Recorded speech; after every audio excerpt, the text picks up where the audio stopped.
No compromise. உங்க சைடுலயும் எங்க சைடுலயும். It's a GT promise. GT Holidays, South India's #1 travel brand.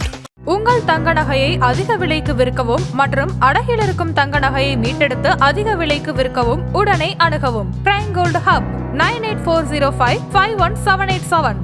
Aachi royal gulab jamun packs ஒன்று வாங்கினால் ஒன்று இலவசம். தமிழ்நாட்டை பொறுத்தவரையில் கடந்த 2019 திமுக ஒரே நெரேட்டிவ் தான் ஃபாலோ பண்ணுறாங்க. பிஜேபி எதிர்ப்பு, பிஜேபி ஆபத்து, பிஜேபி வந்துடக்கூடாது, பிஜேபி குறுக்கு வழியாக வருது இப்படின்னு சொல்லிக்கிட்டே அவங்க ஒட்டுமொத்த அறுவடையும் செய்து கொள்கிறார்கள், வெற்றியை பெற்று விடுகிறார்கள். இந்த முறையும் அதே ஃபார்முலா தான். பாஜக எதிர்ப்பு மட்டுமே திமுகவின் அரசியலாக இருந்தால் அது பாகிஸ்தான் போல பாகிஸ்தான் இந்திய எதிர்ப்பை மட்டும்தான் தன்னுடைய அரசியலாக வைக்கிறது. அதனால என்ன ஆச்சுன்னா பாகிஸ்தான் நிலை இல்லாமலே இருந்துச்சு. பிஜேபி தமிழ்நாட்டில் ஆழமாக வேரூன்றி வருகிறது. அதனுடைய வேகம் மட்டுப்பட்டிருக்கு, அதுல குழப்பம். ஆனா ஆழமாக வேரூன்றி வருகிறது. கண்கூடா பார்க்க போறீங்க.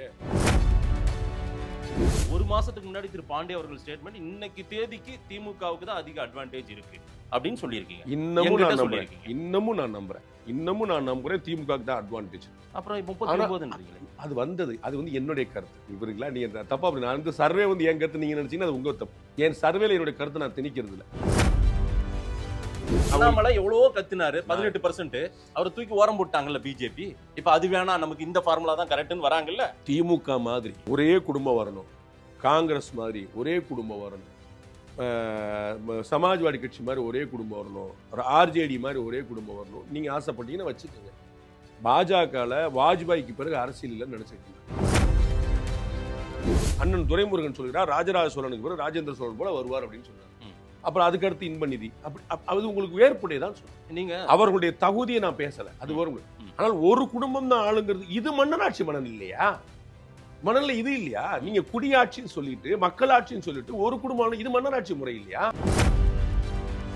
உதயநிதி அவர்களே, ஆபத்து நம்ம நெருங்கி வருது, நீங்க தான் பாதுகாக்கணும்ன்றாரு. அப்படின்னு என்ன அர்த்தம்? தமிழ்நாட்டில் பிஜேபி ஆட்சிக்கு வரப்போற காலமே வந்துருச்சு. ராசா சரியா கணிப்பார். அவர் ஒரு பெரிய படித்த மேதாவி. அவர் ரொம்ப தரமா படிச்சவர், பெரிய அறிவாளி, நோ டவுட், வெரி ஸ்காலர். அவர் அதனால தான் கலைஞர் பக்கத்திலே வச்சுட்டு இருந்தாரு, ஸ்காலர். அவர் சொன்னா சரியா தான் இருக்கும். பிஜேபி நெருங்கி டெல்லி பிஜேபி என்ன திட்டத்துல இருக்காங்க? அப்ப 26க்கு நவம்பர் முடிச்சுட்டு வருவாங்க. உங்களுக்கு திட்டம் பூரா தெரிஞ்சு அப்படியா? கன்ஃபார்மா அவங்களுக்கு ஒரு அந்த ரேடார் எலெக்ஷன் முடிஞ்ச பிறகு அவர்கள் பாதை இங்க திருப்பிடுவாங்க. நிறைய அமித்ஷா அண்ணா நகர்ல சென்னையில் ஒரு வீடியோ எடுத்துருந்தார். அப்போ உங்களுக்கு தெரியும் அவர் என்ன பண்றாங்கன்னு. அண்ணாமலை ஒத்துழைக்கலையா தெரியாது, பாஜக பயன்படுத்திக்கலையா தெரியாது, நான் அதுக்குள்ள போகல. ஆனால் அண்ணாமலை இல்லாமல் நம்மளால் எப்படி செயல்பட முடியும் அப்படின்னு பார்க்குறது அவருடைய சுய பரிசோதனை செய்வது நல்லது. அவருக்கு இதை தவிர அவர் எங்க போனாலும் இந்த ஸ்பேஸ் கிடைக்காது. அவரே கட்சி ஆரம்பிச்சாலும் ஒண்ணுத்துக்கு ஆகாது, அது கதைக்கு ஆகாது. இந்த மாதிரி கொண்டு நிப்பாட்ட முடியாது. இந்த மாதிரி ஒரு ஸ்பேஸ் அவருக்கு வேற எங்கேயுமே கிடைக்காது. சீமானை விட பலமா இருக்காரா விஜய்? எனக்கு கிடைக்கக்கூடிய தகவல்கள் அப்படித்தான். அவர் முந்திட்டார். ஒரு ரிசல்ட்டே சொல்றீங்க, 26 ரிசல்ட். எனக்கு வந்த தகவல் நான் சொல்ல வரேன். நான் ரிசல்ட் சொன்னேன், இதெல்லாம் அதீதமான வார்த்தை. ஆதன் தமிழர்களுக்கு வணக்கம். பல்வேறு துறைகளில் ஆகச் சிறந்த ஆளுமைகளை சந்தித்து நாம் நேர்காணல் எடுத்து வருகிறோம். அந்த வகையில் மீண்டும் நம்மோடு இணைந்திருக்கிறார் மூத்த பத்திரிகையாளர் திரு ரங்கராஜ் பாண்டே அவர்கள். அவரிடம் கேட்பதற்கு நிறைய இருக்கின்ற வாரங்களோடமே கேட்போம். வணக்கம் பாண்டே சார். வணக்கம். எப்படி இருக்கீங்க? இறைவன் காரணமா நல்லா இருக்கு. சட்டமன்ற தேர்தல் 2026, அதை எதிர்நோக்கி அனைத்து கட்சிகளுமே தங்களுடைய வேலைப்பாடுகளை தொடங்கிட்டாங்க. தமிழ்நாட்டை பொறுத்தவரையில் கடந்த 2019 திமுக ஒரே நெரேட்டிவ் தான் ஃபாலோ பண்றாங்க. பிஜேபி எதிர்ப்பு, பிஜேபி ஆபத்து, பிஜேபி வந்துடக்கூடாது, பிஜேபி குறுக்கு வழியா வருது இப்படின்னு சொல்லிக்கிட்டே அவங்க ஒட்டுமொத்த அறுவடையும் செய்து கொள்கிறார்கள், வெற்றியை பெற்று விடுகிறார்கள். இந்த முறையும் அதே ஃபார்முலா தான். நேற்றுக்கு நாள் முழுவதும் அறிவு திருவிழாலாம் நடத்தியிருக்காங்க. ஒட்டுமொத்தமும் பிஜேபி எதிர்ப்பு நெடி தான் அங்கே அதிகமாக பேசப்பட்டது. இதை இந்த முறை மட்டும் எப்படி எதிர்கொள்ள முடியும்? பிஜேபி அதிமுக கூட்டணி, உங்க சர்வேவை நான் பார்த்துட்டு வந்ததுனால எனக்கு தெரியும். நீங்க திமுக கூட்டணி 36%, அதிமுக கூட்டணி, அதிமுக பாஜக கூட்டணி 39%, 3% அதிகமா சொல்றீங்க. ஆட்சியை பிடிக்குன்ற மாதிரி சொல்றீங்க. இந்த கூட்டணி முதல்ல கூட்டணியே இன்னும் முடிவாகல. ஆனா நீங்க அக்டோபர் மாதம் எடுத்த சர்வேவை இப்ப வெளியிடுறீங்க. எதிர்ப்பு நெடி இங்க ஓவரா இருக்கிறதுனால தான் மீண்டும் அதே ஃபார்முலாவை பயன்படுத்துறாங்க திமுக கூட்டணியினர். திமுக முக்கியமா அவங்க அதை தான் மையப்பொருளை எடுத்து பணியாற்றுறாங்க. எப்படி இது சாத்தியப்பட்டிருக்கிறது? உங்க சர்வேவை வச்சே சொல்லுங்க. நீங்க 2-3 கேள்விகளை உள்ள வச்சிருக்கீங்க. நான் அதை அட்ரஸ் பண்ணிட்டு ஒன்று நான் ட்ரை பண்றேன். ஒன்று, பாஜக எதிர்ப்பு மட்டுமே திமுகவின் அரசியலாக இருந்தால் அது பாகிஸ்தான் போல ஆகும். பாகிஸ்தான் வந்து இந்திய எதிர்ப்பை மட்டும்தான் தன்னுடைய அரசியலாக வைத்துக் கொண்டிருக்கு. அதனால என்ன ஆச்சுன்னா பாகிஸ்தான் நிலை இல்லாமலே இருந்துட்டு அந்த நாட்டுக்கான ஒரு வளர்ச்சி, அந்த நாட்டுக்கான ஒரு முன்னேற்றம் அப்படிங்கிறதே இல்லாம இந்தியாவை பூச்சாண்டி காட்டி இந்தியா பண்ணிடுவாங்க சொல்லி காஷ்மீர் பண்ணி அதனால அவர்கள் சாப்பாட்டு கூட வழி பண்ணாம அணுகுண்டை தயாரிச்சிட்டு இருக்கிறாங்க.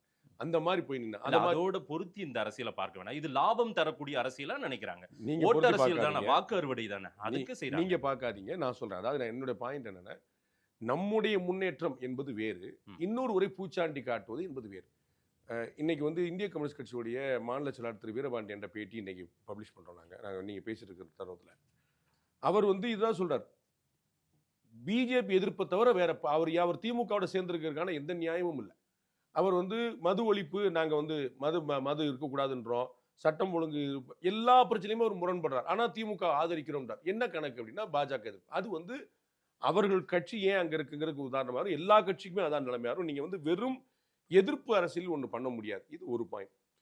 ரெண்டாவது பாயிண்ட் வந்து தமிழ்நாட்டில் பாஜக வளருதா அப்படின்னா கேரண்டியா வளருது. 2026 தேர்தல் முடியும் போது நானும் இங்கே தான் இருக்க போறேன், நீங்களும் இங்கே தான் இருக்க போறீங்க. அன்னைக்கு நமக்கு வந்து பேச போறோம். குறைந்தபட்சம் 3 மடங்கு பாஜக இன்னைக்கு இருக்கிறோம் வளர்ந்துருக்கும். சீட்டுகள்லயே நீங்க 4 சீட்டு இன்னைக்கு இருக்கிறாங்க, 12 சீட்டாவது இருப்பாங்க. நீங்க கண் கூட பார்க்க போறீங்க. ரெண்டாவது விஷயம், 3வது சர்வேல நாங்க வந்து 36, 39 அப்படின்னா அது ஆட்சியை பிடிப்பாங்கிற அர்த்தம் இல்லை, அட்வான்டேஜ் ஏடிஎம்கேன்னு அர்த்தம். அது நல்லா புரிஞ்சுக்கணும். தொகுதி வாரியா நடத்தக்கூடிய கருத்து கணிப்புகள் வேறு, மாநிலம் முழுக்க ஒட்டுமொத்தமாக எடுத்து சாம்பிள் பண்ணக்கூடிய கருத்து கணிப்புகள் வேறு. 234ல 118 சீட்டு ஏடிஎம்கே எடுக்கும்னு நான் சொன்னா ஆட்சியை பிடிக்கும்னு நான் சொல்றதா நீங்க கருதணும். சரி, நான் சீட்டு கன்வர்ஷன் எங்கேயுமே கொடுக்கல, நீங்க கவனமா பார்த்துருப்பீங்க. நான் சொன்னது ஓட்டு கன்வர்ஷன் சொல்லியிருக்கேன். அதையுமே ட்ரெண்டா மட்டும்தான் நீங்க பார்க்கணும். வெற்றி வாய்ப்பே தானே சொல்றீங்க. இது அதான் சொல்ல, பாஜக அதிமுக கூட்டணி வெற்றி பெறும்னு சொல்ல முடியாது இன்னைக்கு தேதிக்கு. அவர்களுக்கு அட்வான்டேஜ், இந்த வார்த்தை நான் ரொம்ப தெளிவாக பயன்படுத்துறேன். ஏன்னா நீங்க வந்து இதற்கு என்னை விட்டுருங்க, நான் வந்து சின்னதாக பிள்ளை என்ன வச்சுக்கோங்க, பெரிய பெரிய ஆட்கள் நீங்க தேடி பாருங்க. 3% செஃபாலஜியில் 3% பிளஸ் ஆர் மைனஸ் வந்து எல்லா ஊர்லயும் உள்ளது. சரி, உலகம் முழுக்க நடக்கக்கூடிய சர்வேல 36 39 ஆறு 39 36 ஆறு. அதனால வந்து அது வந்து கான்கிரீட்டா அப்படிதான் வரும்னு சொல்லி சொல்ல முடியாது. இது ஆக்சுவலா எப்ப தீர்மானிக்கப்படும்னா உங்களுக்கு வந்து மார்ச் ஏப்ரல் தான் மக்களே தீர்மானிப்பாங்க. இது எப்படி சார் கூட்டணின்னு வச்சு நீங்க எடுத்தீங்களா? கூட்டணின்னு எங்களுடைய கூட்டணியில நாங்க வச்ச கூட்டணியில எங்களுடைய புரிதல்ல நாங்க மக்கள்கிட்ட சொன்னதுல பாமக உள்ள இருக்கு, தேமுதிக உள்ள இருக்கு, பாஜக உள்ள இருக்கு.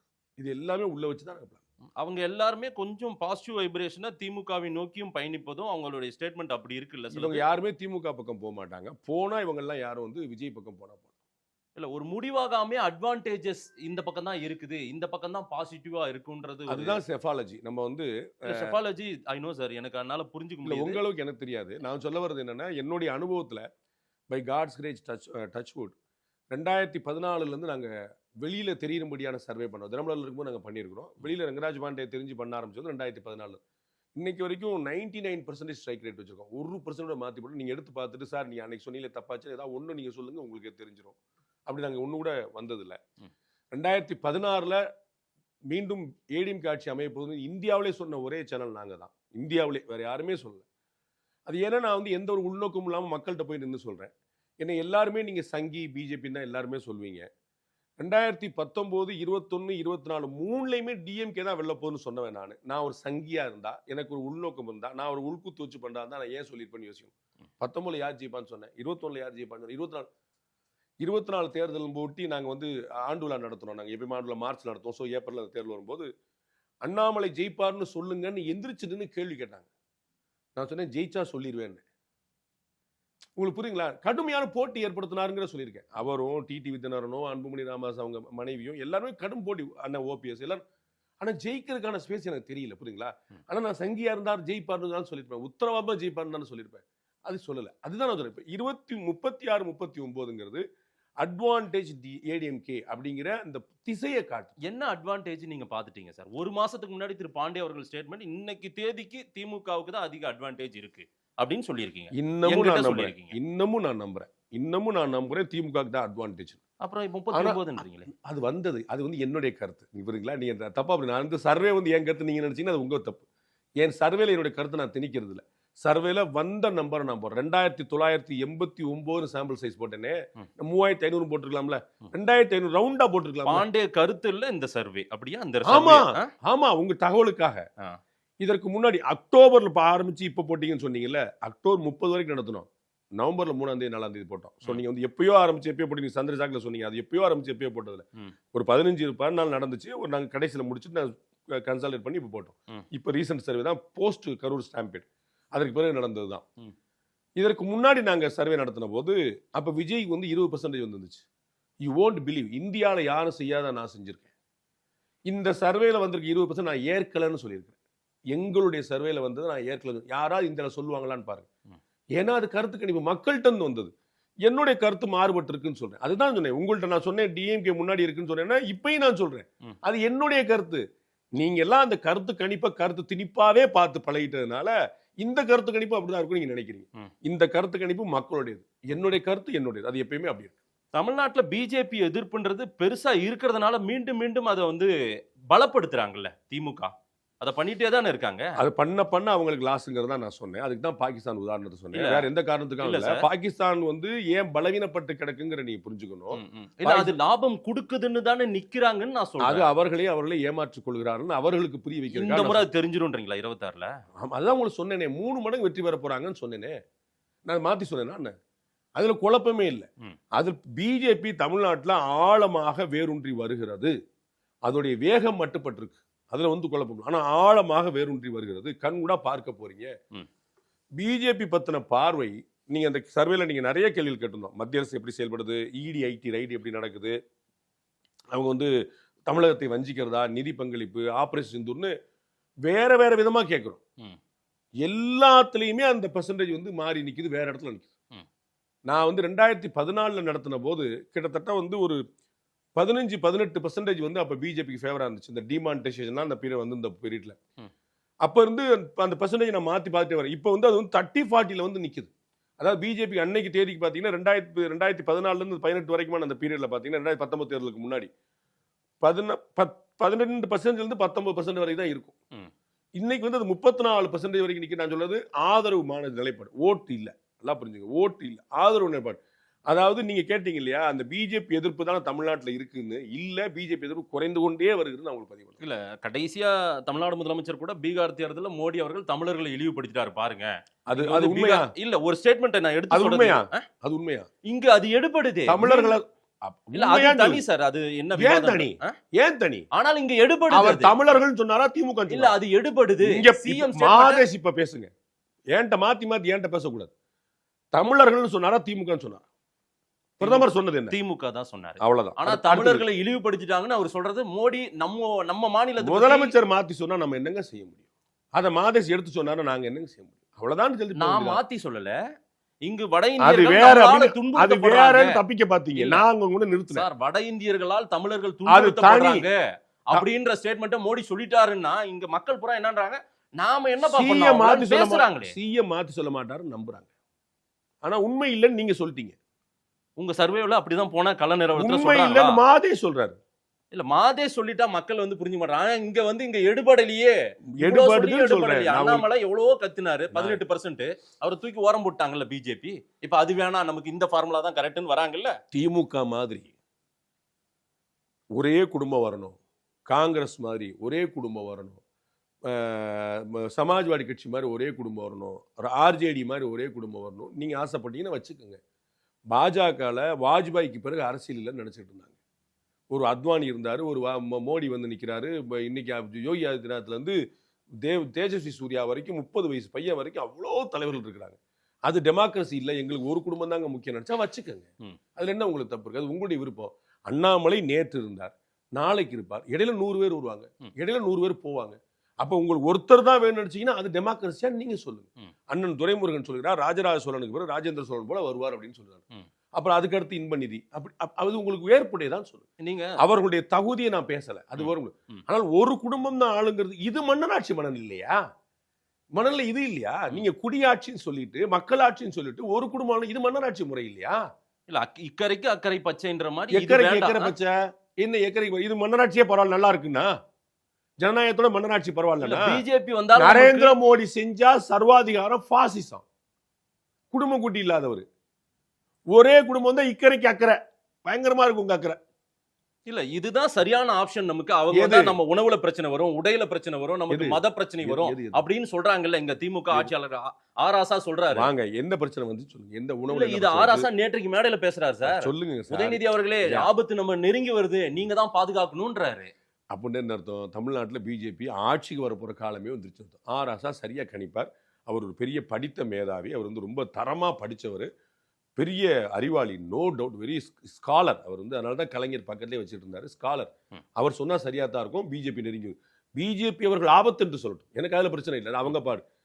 நெருங்கி வருதுன்னு சொல்லிட்டார்ல, அதை தான் நான் சொல்லிட்டு இருக்கேன். அண்ணன் ராசா சொன்னதான் நான் சொல்லிட்டு இருக்கேன். எந்த வகையில அட்வான்டேஜஸ் கூடி இருக்கு? அதுக்கு முன்னாடி நீங்க ஒன்று பதில் சொல்லணும். சொல்லுங்க சார். ராசா சொன்னா நீங்க மேற்கோள் காட்டினீங்களா, அதை சொல்லணும். நீங்க உணவுல, உடையில, மதத்துல என்ன பிரச்சனை? ஆராசா சொல்றது இங்கு மக்கள் புரிந்து கொண்டு இது நமக்கு இதுதான் சரி, அதான் அந்த இக்கரைக்கு அக்கறை பச்சை, நீங்க சொல்லுங்க, வேண்டாம். நீங்க சொல்லுங்க. அதாவது ஏடிஎம்கே கூட இருந்தாலும் நமக்கு வந்து அது சேஃப் சைடு. எது சரின்னு நீங்க சொல்லுங்க. உணவுக்கும் உடைக்கும் மதத்துக்கும் என்ன பிரச்சனை வந்துச்சு பாஜக ஆட்சியில? நீங்க சொல்லுங்க, நீங்க சொல்லுங்க. மாட்டுக்கறி சாப்பிடாதன்னு சொல்றது ஒரு பிரச்சனையா இருக்குது. வேலூர்ல தமிழ்நாடு அரசு, வேலூர்ல திமுக அரசு, வேலூர்ல மாவட்ட கலெக்டர் உணவு திருவிழால மாட்டுக்கறி வச்சிருந்தார். அறிவிச்ச உடனே மூடிட்டாங்க, திருவிழாவே நடக்கல. ஏன்?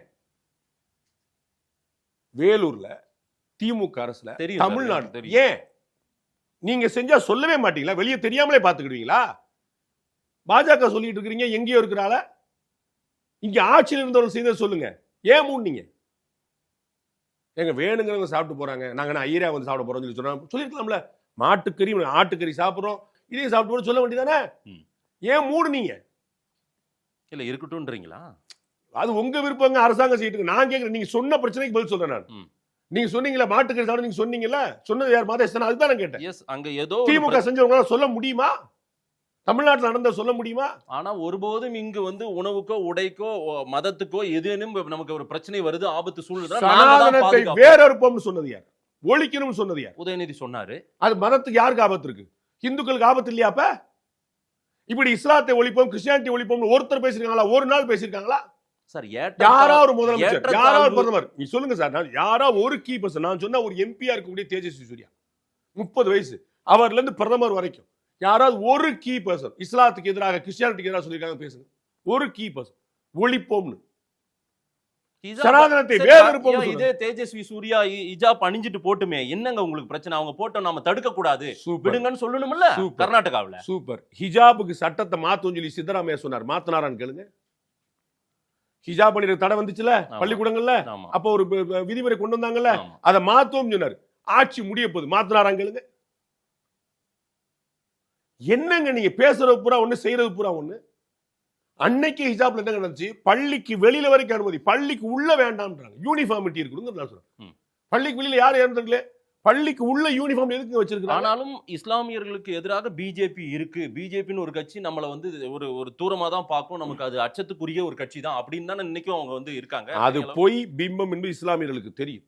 அந்த ஓட்டு உங்கள்கிட்ட குறைஞ்சிக்கிட்டே இருக்கு, அதை நீங்க கண்கூடா பார்த்துட்டு இருக்கீங்க. தமிழ்நாடு முஸ்லீம் லீக்னு ஒரு கட்சி, தமிழ்நாடு முஸ்லீம் லீக், யூனியன் முஸ்லீம் லீக் எல்லாம் இருந்துச்சு. அதற்கு பிறகு எதுக்கு ஜவஹர்லாலுக்கான தேவை ஏற்பட்டுச்சு? அதற்கு பிறகு எதுக்கு தமிழ் அன்சாரிக்கான தேவை ஏற்பட்டுச்சு? அதற்கு பிறகு எஸ்டிபிக்கான தேவை எதுக்கு ஏற்பட்டுச்சு? இஸ்லாமிய இளைஞர்கள் திமுக காங்கிரஸ் தங்களை வாக்கு வங்கியாக பயன்படுத்து என்று கருதுகிறார்கள். இஸ்லாமிய பெண்கள் தங்களுடைய நிலைப்பாடை மாற்றி விட்டார். இல்ல அது வழித்தோன்றல், கடைசி அவங்களோட தான் அலைன்ஸ்ல நிக்கிறாங்க. நான் உங்களுக்கு சர்வே போனவங்க அடிப்படையில் சொல்றேங்க. உங்கள்கிட்ட இஸ்லாமிய பெண்கள் தனியாக பேசும்போது வேறு கருத்தை சொல்கிறார்கள், இவ்வளவுதான் நான் சொல்லுவேன். கூட்டமாக இருந்தால் இஸ்லாமியர்கள் வேறு சொல்கிறார்கள். இஸ்லாமிய பெண்களின் பர்டிகுலர் அதை எப்படி 26ல கன்சாலிடேட் பண்ண முடியும்? இந்த 39% 26ல சார், நான் 26ல ஆட்சியை பிடிக்க போறாங்கன்னு சொல்லல. சரி, அப்ப நீங்க அந்த ஸ்டேட்மெண்ட்டை பாத்துக்கங்க. அட்வான்டேஜ் ஏடிஎம்கே, அந்த அட்வான்டேஜஸை எப்படி அறுவடை பண்ண போறாங்கன்னு நான் கேக்குறேன். அது அவங்க பாடு. வாய்ப்பு இருக்கா? நீங்க பார்க்கலாம், பாருங்க 3 மடங்கு வாங்க போறாங்கன்னு. பிஜேபி செயல்பட வேண்டிய அளவுக்கு செயல்படவில்லை. அதிமுக செயல்பட வேண்டிய வேகத்தில் செயல்படவில்லை.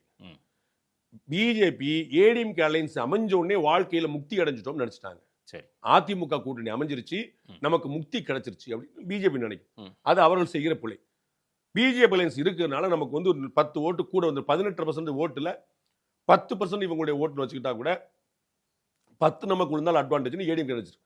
2 பேருக்கும் உழைப்பு பத்தாதுன்னு புரியல. திமுக கூட்டணியில் இருக்கக்கூடிய இன்டாக்ட்னஸ் ஏடிஎம்கே கூட்டணியில் இல்ல. ஏடிஎம்கேவே ஒவ்வொருத்தரா போயிட்டு இருக்கு. அவங்க ஒவ்வொருத்தர போன என்ன, சசிகலா அவர்கள் தன்னுடைய வாக்கு வங்கியை நிரூபிக்கல. திரு டிடிவி தினகரன் இந்த தேர்தலாம் நிரூபிக்கவே முடியும். இதற்கு முன்னாடி பெருசா அவர் நிரூபிக்கல. திரு ஓ பன்னீர்செல்வம் தன்னுடைய வாக்கு வங்கியை நிரூபிக்கல. செங்கோட்டையன் அவர்களுக்கு கோபிச்செட்டிப்பாளையத்தில் மட்டுமே செல்வாக்கு இருக்கலாம், தெரியாது. அதனால ஒரு ஓட்டு தானே இவங்க நினைச்சுக்கிட்டே இருந்து விட்டாங்கன்னா ஒவ்வொரு ஓட்டா போயிட்டு இருந்துச்சு நட்டம். அதெல்லாம் அவர்களுக்கான பாடம். அவர்கள் வந்து கத்துக்கிறாங்க, இல்லை தெரியும் நினைக்கிறாங்க. அது அவங்களுடைய நம்ம என்ன, நம்ம யார் சொல்றது? இல்ல, நீங்க எடுத்த சர்வேல மக்கள் கருத்துல அவங்க சொல்றது செயல்பாட்டு அளவிலும் எதிர்கட்சின்ற அந்தஸ்துல சரியா செயல்படுறவங்களையும் நாம் தமிழர் தாவேகா ரெண்டுத்துக்கும் நீங்க 12%, 13% இல்லைன்னா 12%, 15% எப்படி இது வந்து அவங்க செயல்பாட்டுல நாம் தமிழரையும் அவங்களையும் ஒப்பிட்டு பார்த்தா 2%, 3% தான் டிஃபரன்ஸ் வருது. மக்கள் சொல்றாங்கன்னு நீங்க சொல்லிட்டு பாருங்க. உங்களுக்கு ஒண்ணு தெரியணும்ல, பாண்டே வந்து ரொம்ப தெளிவான ஒரு ஜேர்னலிஸ்ட். அதனால நான் ஒரு நம்பரை மாத்தி வச்சிருவா, அப்படிதான் நீங்க பண்ணிட்டு இருக்கீங்களா, நீங்க பண்ணிக்கங்க, என்ன அப்படி சொல்லாது. நான் என்ன நம்பர் வந்ததோ அந்த நம்பர் போடுறேன். அது ஒப்பிட்ட அளவு நம்ம பார்வையில கூட அப்படி தெரியல. செயல்பாட்டு அளவுல தாவேகாவையும் நாம் தமிழர் பார்த்தா டிஃபரன்ஸ் 1% தான் இருக்கு. நீங்க முதல்ல 2% தான் இருக்கு. முதல்ல நீங்க ஒண்ணு விளங்கிக்கங்க. ஒண்ணு, சிறந்த எதிர்க்கட்சி யாரு, சிறந்த எதிர்க்கட்சி எது, சிறந்த எதிர்க்கட்சி தலைவர் யாருன்னு 2 கேள்வி.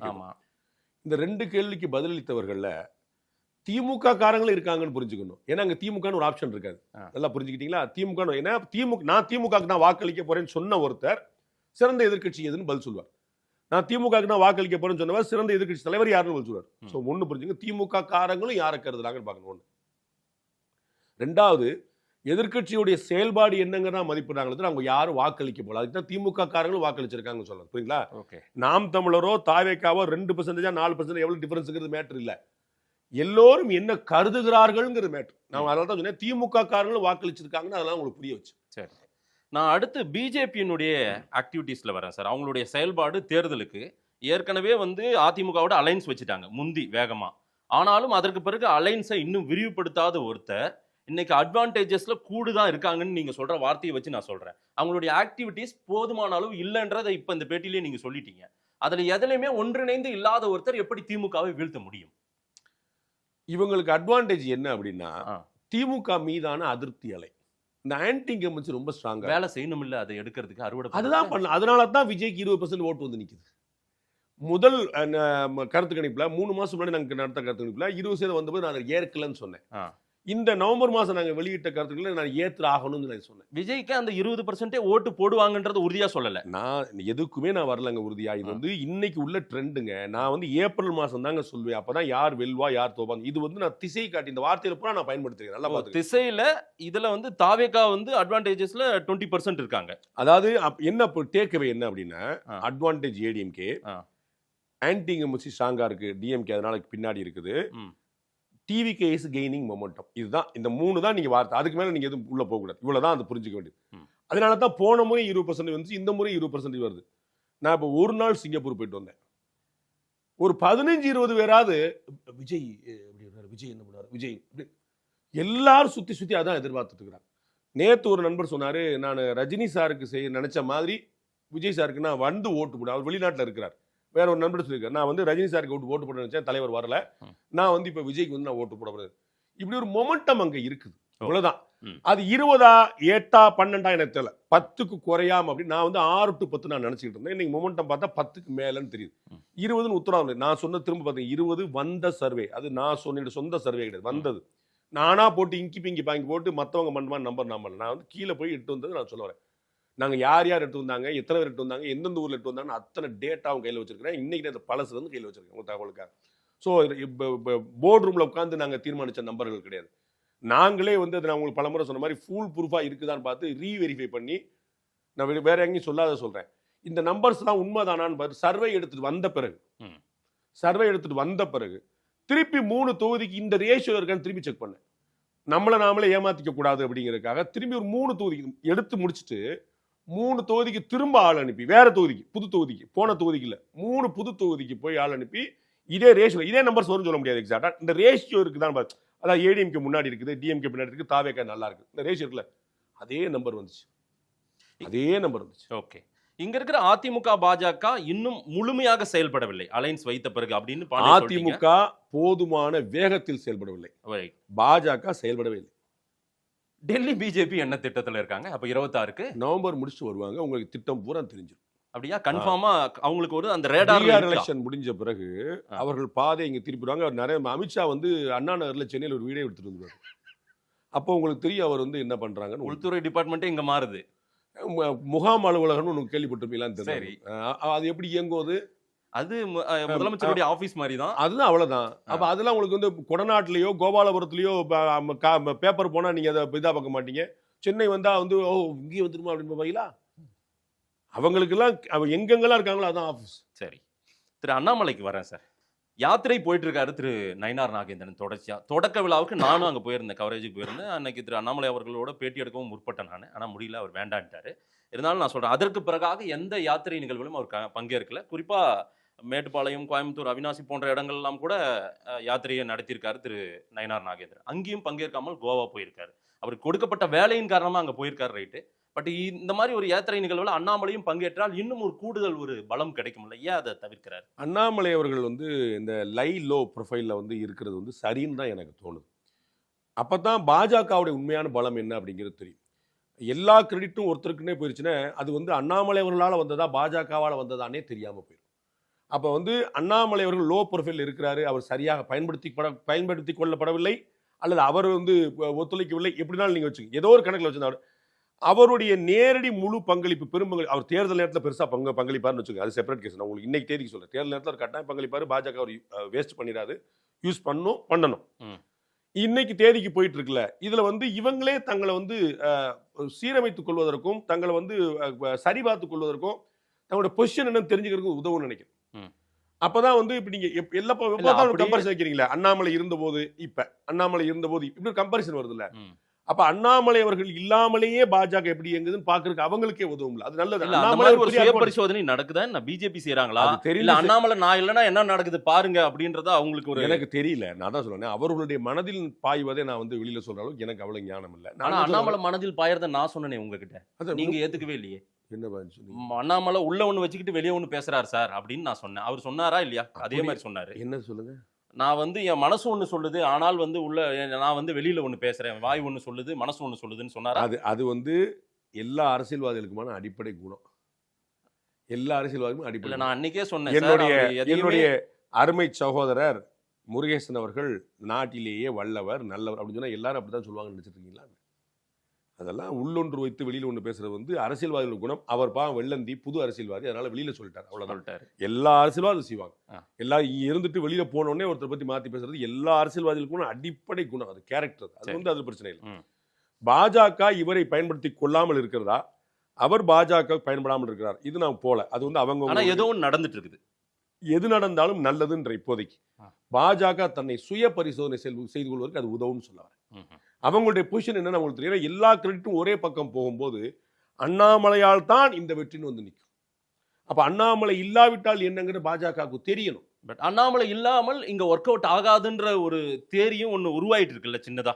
பாஜக அப்படிப்பட்ட நிலைமை எப்பயுமே கிடையாது. உங்களுக்கு நான் முதல்ல இருக்கு சார், இருக்கு. பாஜக இப்ப வாஜ்பாயை விட பெரிய தலைவர் அண்ணாமலை நீங்க அப்படியே சொல்லிட போறீங்க? நரேந்திர மோடிக்கு அப்புறம் வந்து பாஜக காணாம போயிருந்தான்னு நினைக்கிறீங்க? நான் அதுக்கு தான் உங்களுக்கு சொன்னேன், நரேந்திர மோடி போல ஒரு டால் லீடர், வாஜ்பாய் போல ஒரு தாக்கத்தை இங்க அண்ணாமலை ஏற்படுத்தி விட்டு. நோ டவுட்டுங்க. நான் 100 அண்ணாமலைக்காக நான் 100 வீடியோ தனி வீடியோ போட்டிருக்கேன். எங்களுடைய தமிழ்ல 100-200 வந்து அண்ணாமலை மட்டும் தாங்க இருக்கும். அது யாருங்க நான் தூக்கி பிடிக்கல, எனக்கு எந்த தயக்கமும் இல்லை. அண்ணாமலையோட கீர்த்தி பத்தி பேசுங்க, நான் 1.5 மணி நேரம் தனி ஸ்பீச் கொடுக்குறேன், எனக்கு அதுல பிரச்சனை இல்லை. நான் பாஜக அப்படிங்கிற பார்ட்டிக்கு என்ன தேவைங்கிற சொல்றேன். அவர்களுக்கு அதான் நான் சொன்னேன், அதுக்கு தான் சொன்னேன். 2 சொன்னேன், அண்ணாமலை ஒத்துழைக்கலையா தெரியாது, பாஜக பயன்படுத்திக்கலையா தெரியாது, நான் அதுக்குள்ள போகும்ல. ஆனால் அண்ணாமலை இல்லாமல் நம்மளால் எப்படி செயல்பட முடியும் அப்படின்னு பார்க்குறது அவர்களுடைய சுய பரிசோதனை செல்வது நல்லது.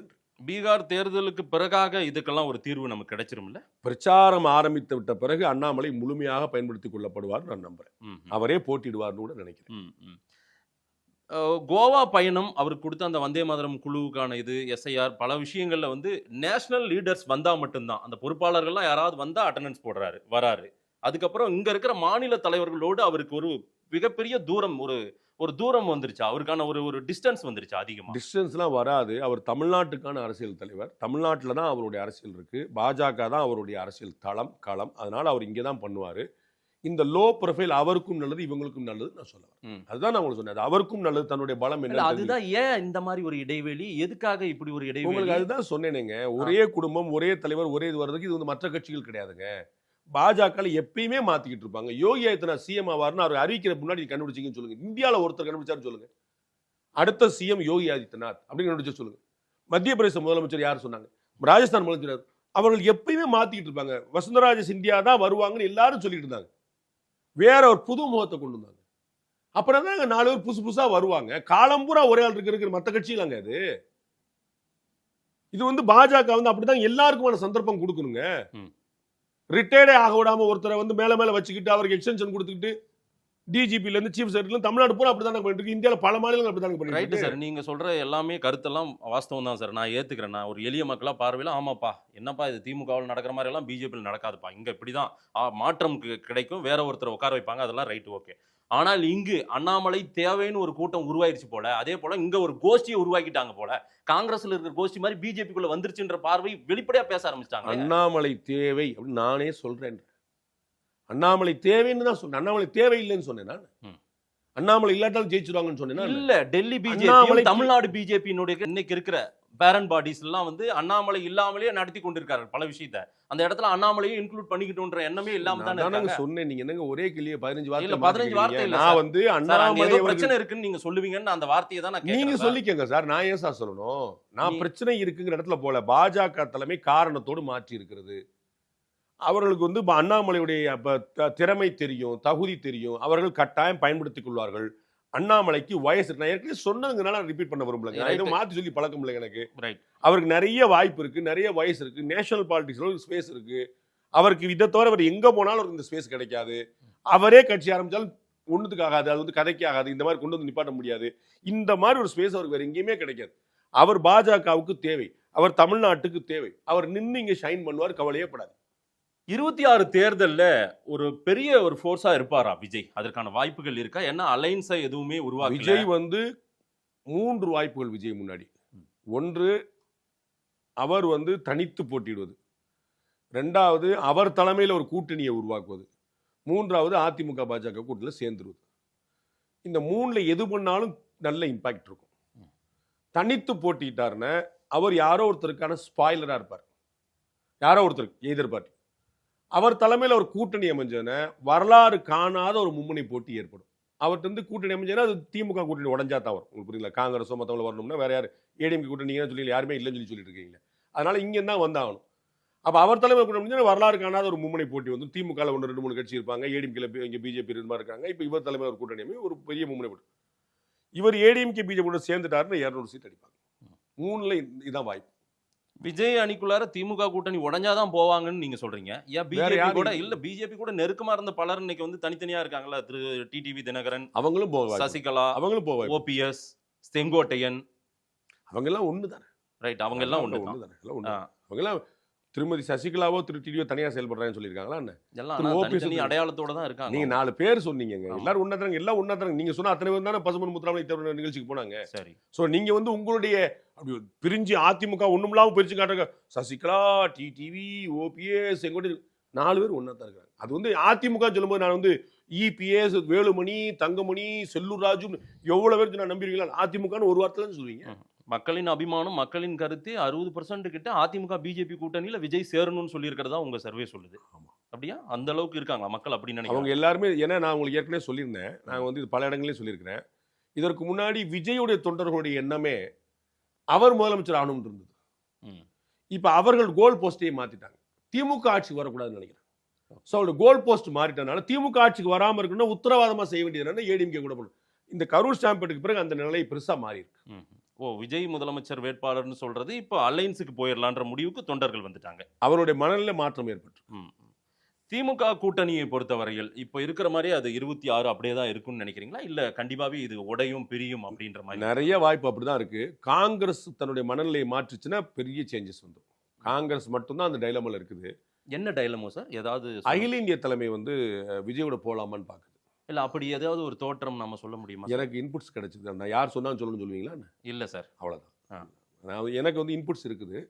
அகில இந்திய தலைமை வந்து டயலமோல இருக்குங்கிற இந்த வார்த்தை எனக்கு சொல்லப்பட்டு. அப்ப 29ல மோடியை வீழ்த்தணுன்ற எண்ணம் ராகுலுக்கோ சோனியாவுக்கோ இல்ல. 29 பார்த்துட்டாங்க. 2024ல தனித்து போட்டிட்டாங்க. 2025ல கூட்டணி சேர்ந்தாங்களா ஏடிஎம்கே. 26ல நாம என்ன கை கொடுக்கறோமோ அப்பதான் 29ல நமக்கு கொஞ்சம் காது கொடுத்து உள்வாங்க. உங்களுக்கு என்ன புரிஞ்சது சார்? 24ல எதிர நின்றவங்க 25ல ஒண்ணு சேர்ந்துட்டாங்களா அதிமுக பாஜக. சரி, அத மாதிரி 26ல நான் பிரிவாங்கன்னு சொல்லல, நான் டயலமோல இருக்காங்கற வார்த்தை தான் சொல்றேன். சரி, நீங்க கேட்டதுக்கான பதில் 26ல பிரிஞ்சா கூட 29 சேரணும்னா சேர்ந்துக்கலாம். அது பெரிய தடை இல்லைன்னு சொல்ல. சீமானை விட பலமா இருக்காரா விஜய்?